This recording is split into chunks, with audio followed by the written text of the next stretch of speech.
안녕하세요. 꿀 떨어지는 이야기의 세계에 오신 걸 환영합니다. 지금부터 놓치면 후회할 이야기가 시작됩니다. 저희 콘텐츠를 즐겁게 감상해 주시고 구독과 좋아요도 듬뿍 눌러주시면 감사하겠습니다. 자, 그럼 이야기의 세계로 한번 떠나볼까요? 저는 지연 아줌마가 잠시 길을 잃었던 그 순간을 분명히 목격했습니다. 그녀의 강렬했던 눈빛이 흔들렸고 찰나의 순간이었지만 주변의 무게에 짓눌려 무너져 내릴 것만 같았습니다. 그날 이후로 그녀는 저를 옆집 꼬마가 아닌 그녀의 서방님으로 대하기 시작했습니다. 상상조차 할 수 없는 방식으로 저를 대해주죠. 우리 관계의 아름다움은 설명할 수 없는 기쁨으로 제 하루하루를 채워주었고 혼자 있을 때조차 미소 짓게 만듭니다. 15년 전 제가 초등학생이었을 때 지연 아줌마를 처음 만났습니다. 당시 저는 빌라에 살았는데 지연 아줌마는 바로 우리 집 맞은편에 사셨습니다. 그녀는 저희 어머니와 매우 친했고 그 모습이 아직도 생생하게 기억납니다. 저희 어머니보다 몇 살 어렸던 지연 아줌마는 저희 집에 자주 놀러 오셨습니다. 때로는 어머니와 함께 김장을 담그기도 하셨죠. 거실에서 빨간 고무장갑을 끼고 열심히 배추에 양념을 버무리던 지연 아줌마의 모습은 유독 오랫동안 제 기억 속에 깊이 새겨져 있습니다. 그 기억이 유독 선명한 이유는 아마도 그날 티셔츠 차림으로 김치를 담그느라 몸을 숙였을 때 언뜻 보였던 그녀의 가슴골 때문인 것 같습니다. 태어나서 처음으로 본 여성의 가슴이었고 놀랍게도 그녀의 몸매는 무척 글래머러스했습니다. 거실 그늘에 숨어 그녀를 훔쳐보는데 심장이 주체할 수 없이 쿵쾅거렸습니다. 과자를 먹는 척하며 한참 동안이나 그녀의 매혹적인 모습에서 눈을 뗄 수가 없었습니다. 지연 아줌마에게는 아들이 둘 있었는데 둘 다 저보다 어렸습니다. 나이 차이가 나서 그 애들과 어울려 놀지는 않았습니다. 아저씨는 몇 번 뵌 적이 전부였습니다. 어딘가 위압적인 분위기를 풍겼고 집에 잘 계시는 모습도 본 기억이 별로 없습니다. 가끔은 아저씨와 다투는 소리가 들려오기도 했습니다. 남편분의 고함 소리에 겁을 먹었던 기억들이 떠오릅니다.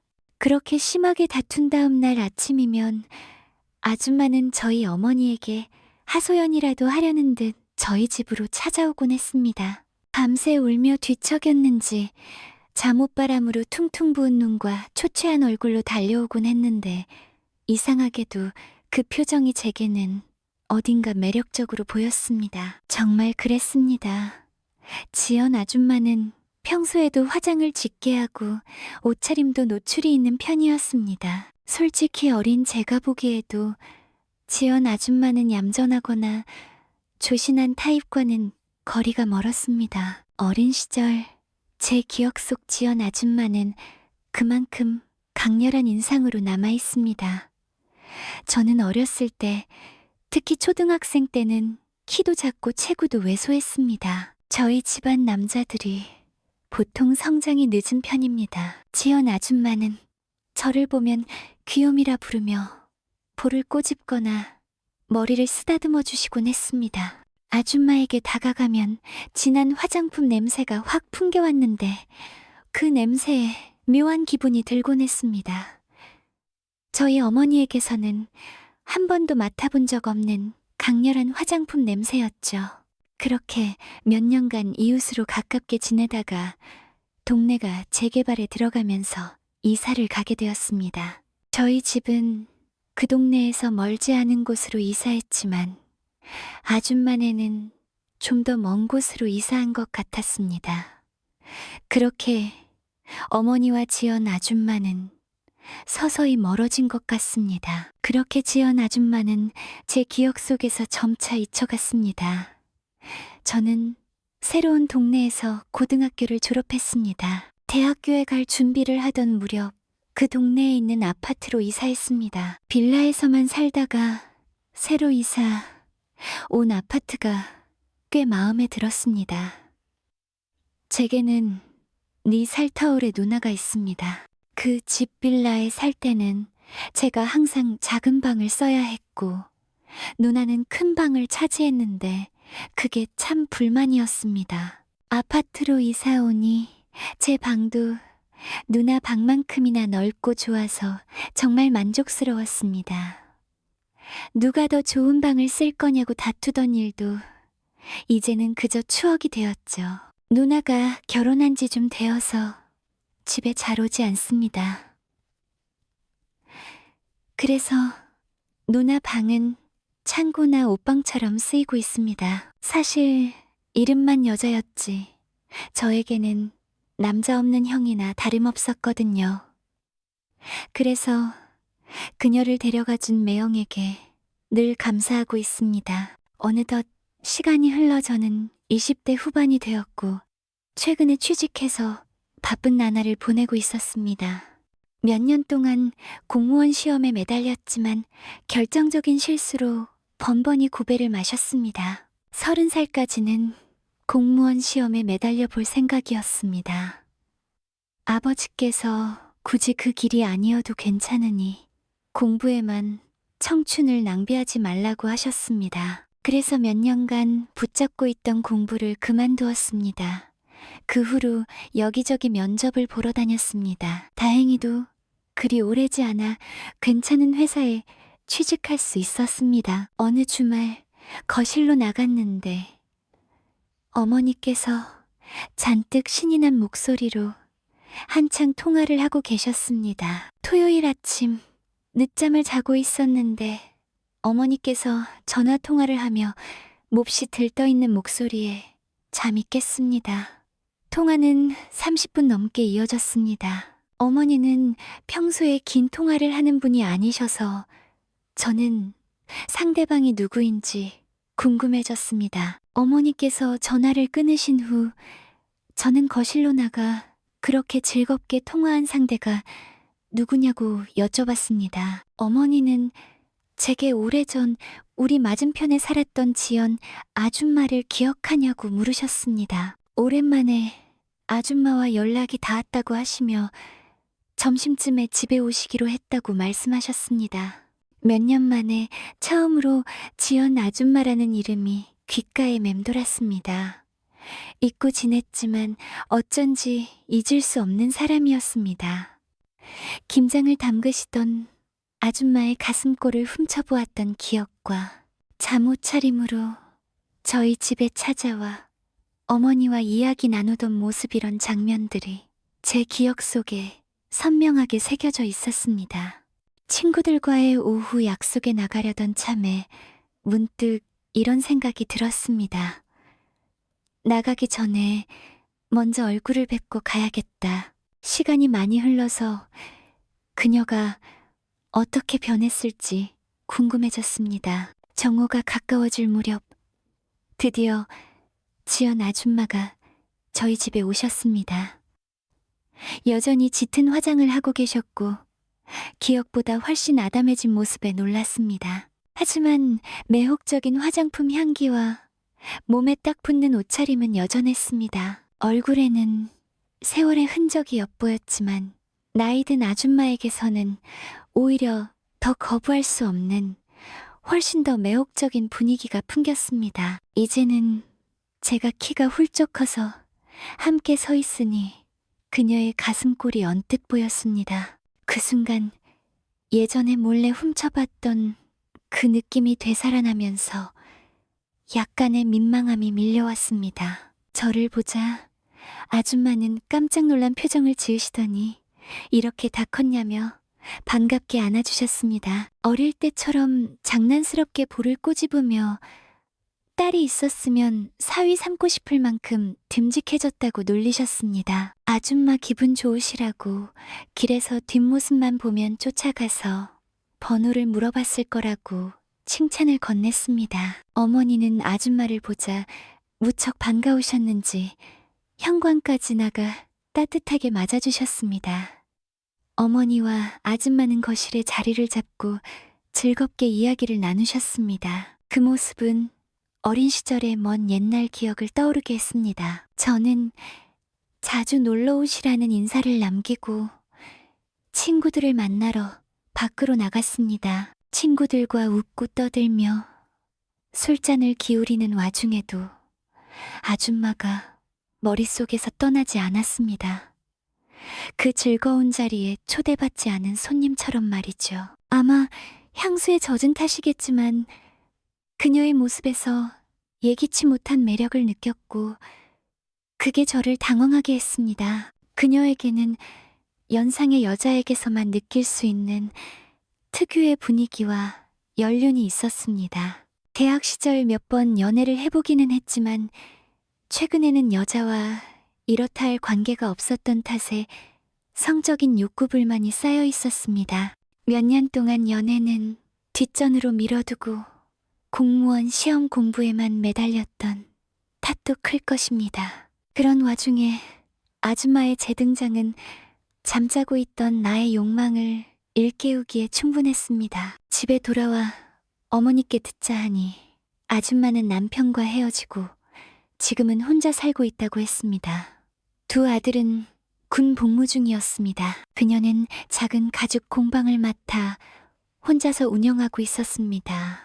지연 아줌마에게 그런 재능이 숨겨져 있는 줄은 몰랐지만 그 모습이 그녀와 무척이나 잘 어울렸습니다. 공방에서 자신의 일에 완전히 몰두한 그녀는 한 폭의 그림 같았습니다. 하루 종일 아줌마의 모습이 머릿속에서 떠나지 않았고 밤이 되자 혼자서 욕구를 해결하며 그녀를 상상했습니다. 보통은 그러고 나면 허무함이 밀려오곤 했는데 그날따라 지연 아줌마를 생각하니 온몸에 짜릿한 전율이 흘렀습니다. 그날 밤 침대에 홀로 누워 생각했습니다.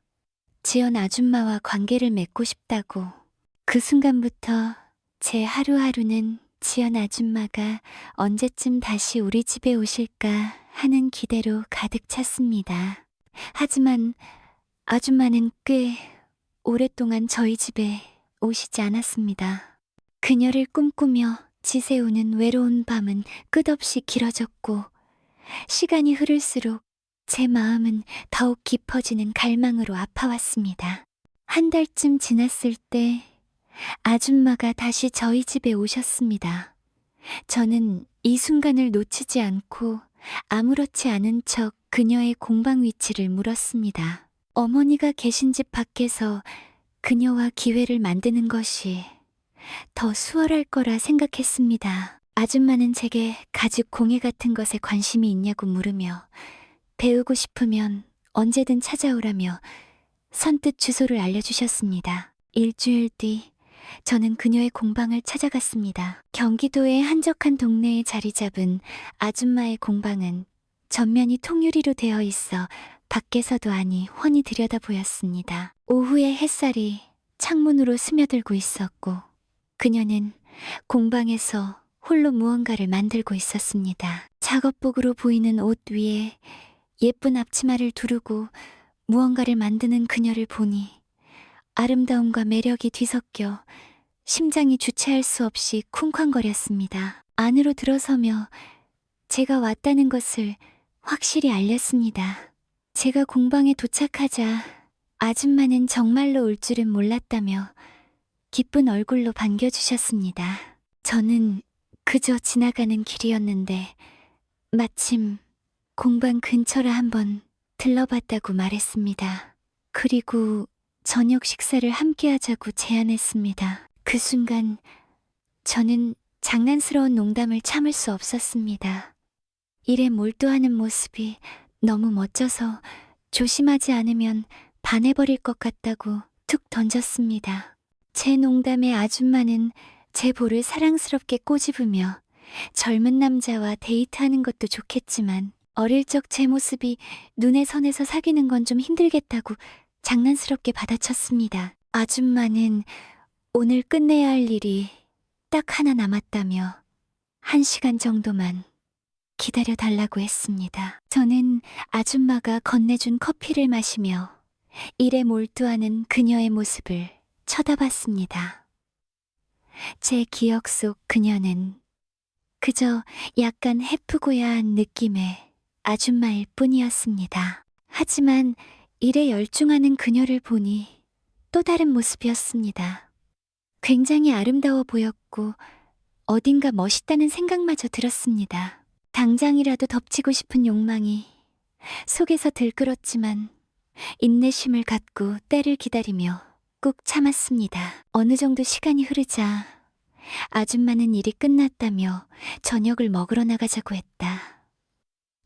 공방의 한쪽 구석에서 나는 옷을 갈아입고 있는 그녀를 우연히 보게 되었다. 좁은 문틈으로 언뜻 본 그녀의 모습은 실로 매혹적이었다. 공방을 나선 후 우리는 잠시 걸었다. 길을 걸으며 아줌마는 거부할 수 없는 매력과 애교를 부리며 내 팔에 팔짱을 꼈. 그녀의 그 부위가 팔꿈치에 살짝 스칠 때 찰나의 순간이었지만 심장이 미친 듯이 요동쳤다. 하지만 그 느낌은 짜릿하고 만족스러웠다. 우리는 근처에 있는 이자카야 같은 술집으로 향했다. 나는 저녁과 함께 술 한잔하고 싶다고 말했. 아줌마는 젊은 남자와 마시는 술은 더 달콤할 것 같다며 오늘 밤 술 시중을 잘 들어야 할 거라고 장난스럽게 말했. 아줌마와 마주 앉아 맛있는 안주를 먹은 이술이 달게 느껴졌다. 술을 몇 잔 마신 후 그녀는 왜 공방에 찾아왔는지 물었다. 나는 농담 반 진담 반으로 어릴 적 헤어진 후로도 종종 아줌마 생각이 났고 다시 만난 후로는 그 생각이 더 자주 떠오르기 시작했다고 털어놓았다. 단둘이 술 한잔하며 진솔한 이야기를 나누고 싶었다고 말했다. 지연 아줌마는 내 솔직한 대답에 조금 놀란 듯 했지만 이내 자기가 정말 그렇게 매력이 있냐며 짓궂게 되물었다. 나는 지난번 만남을 언급하며 만약 길에서 봤다면 번호를 물어보려고 쫓아갔을 거라고 말했다. 내 말에 그녀는 싫지 않은 듯 입가에 미소를 지었. 그 즐거운 분위기 속에서 우리는 많은 술을 마시고 긴 대화를 나누었다. 밤의 온기가 우리를 감쌀 무렵 우리는 웃음소리를 터뜨리며 이자카야에서 비틀거리며 나왔. 솔직히 나는 그녀와 한 잔 더 하고 싶었지만 그녀는 너무 늦었다며 이만 헤어지고 다음에 또 놀러오라고 했. 나는 그러겠다고 하고 약간 취한 아줌마를 집까지 바래다 주기로 했다. 나란히 20분쯤 걸었을까? 가벼운 대화를 나누며 걷는 그 길은 기분 좋은 분위기로 가득했다. 아줌마의 집은 다소 외진 곳에 있는 빌라였다. 그녀가 이제 그만 들어가고 어서 집으로 가라고 말할 때 나는 그녀의 손을 잡았다. 그녀는 놀란 표정으로 나를 쳐다봤다. 그 어두운 골목에서 나는 술기운을 핑계 삼아 그녀에게 다가가 입을 맞췄다. 깜짝 놀란 아줌마는 나를 살짝 밀어냈다. 그러고는 술이 많이 취한 것 같다며 내 등을 가볍게 한 대치고는 얼른 집에 가라고 말했. 그 말을 남기고 그녀는 서둘러 빌라 안으로 들어갔. 나는 술기운 때문인지 분위기가 무르익었다고 생각했는데 그저 나만의 착각이었던 것 같다. 별다른 방법이 없어 나는 허탈한 마음으로 집으로 돌아올 수밖에 없었다. 내가 너무 성급하게 행동한 것은 아닌지 내 선택이 현명했는지 자책하며 며칠을 보냈다. 일주일쯤 지났을까 아줌마가 우리 집에 찾아왔다. 내 걱정과는 달리 그녀는 그날의 일을 그저 사소한 해프닝으로 여기는 듯했. 늘 그랬듯이 나를 보자 다시 한번 볼을 꼬집으며 잘 지냈냐고 따뜻하게 인사를 건넸다. 그 후 아줌마는 어머니와 한참 동안 이야기를 나누셨. 그날의 일을 어머니께 말씀드릴까봐 마음을 졸였지만 아무 일 없었다는 듯 행동하는 그녀를 보며 안도의 한숨을 내쉬었다. 시간이 좀 흐른 뒤 아줌마는 내 방이 보고 싶다며 아무렇지 않게 방 안으로 들어왔. 그녀는 내게 휴대폰을 내밀며 번호를 찍어달라고 했다. 그날 일에 대해 따로 만나서 자세히 이야기해야겠다면서. 그녀가 나를 나무라려는 걸까? 아니면 그 운명적인 날 이후로 그녀의 감정에 변화가 생긴 걸까? 온갖 생각이 머릿속을 스쳤지만 일단은 그녀의 휴대폰에 내 번호를 저장했. 그 후로 우리는 개인적으로 연락하기 시작했다. 며칠이 지나 그녀에게서 연락이 왔고 공방으로 오라고 해서 그곳으로 향했다. 아줌마는 내게 그날의 일에 대해 다시 이야기해달라고 했. 어릴 때부터 봐온 내게서 갑작스러운 키스를 받아 무척 당황스러웠다고 말했. 나는 변명을 늘어놓는 것보다 솔직하게 말하는 것이 더 남자답다고 생각해서 그녀에 대한 내 감정을 인정했다. 나는 그녀가 아름답고 매력적이며 공방에서 무언가를 만드는 모습을 보니 정말 멋있었다고 칭찬했다. 물론 이웃으로 지낼 때 그녀의 가슴골을 몰래 훔쳐보곤 했다는 사실은 말하지 않았다. 내 말을 조용히 듣고 있던 아줌마는 내 진심이 진짜인지 물었. 나는 고개를 끄덕였고 내 말에 그녀는 무언가 결심한 듯 새로운 각오로 내 손을 잡았. 그러고는 그날의 일이 조금은 이해되기 시작했다며 기왕 공방에 왔으니 저녁에 같이 한잔하자고 제안했. 그녀가 정말로 내 마음을 받아주려는 걸까 하는 기대감에 휩싸였. 우리는 우리의 여정이 시작되었던 바로 그 익숙한 이자카야로 돌아가 전과 똑같이 술을 마시기 시작했다. 한두 잔 술을 마시면서 내 생각이 정말로 옳았다는 확신이 점점 커졌다. 아줌마는 거의 다정하게 느껴질 정도로 내게 따뜻함을 보여주는 것 같았다. 술자리는 기분 좋게 흘러갔다. 우리는 한층 더 깊어진 애정 어린 분위기 속에서 술을 마셨다. 자리를 일어설 때쯤 그녀가 자기 집에 가서 한 잔 더 하겠냐고 물었. 나는 그녀의 손을 잡고 진심을 담아 그러겠다고 속삭였. 그녀는 그 손을 뿌리치지 않았다.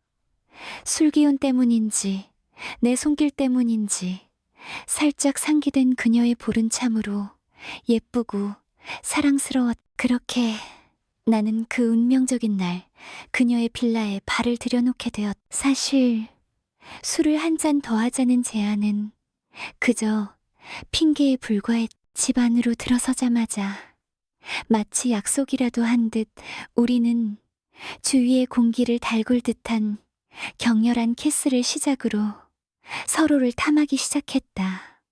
마치 영화나 연극의 주인공들처럼 오랫동안 내 환상 속에만 존재했던 지연 아줌마와 격정적인 사랑을 나누고 있다는 사실이 놀라웠다.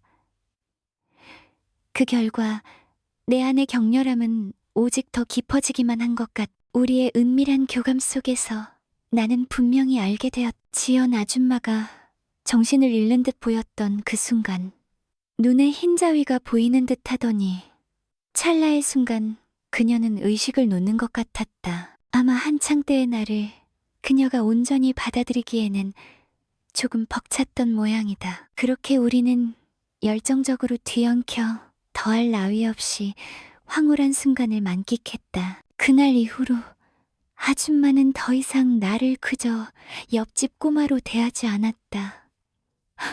언제 이렇게 진짜 남자가 됐어? 라며 기쁘게 외치며 그녀는 나를 따뜻하게 감싸 안아주었다. 그 순간 이후로 그녀는 애교 섞인 다정한 톤으로 나를 자기라고 부르기 시작했다.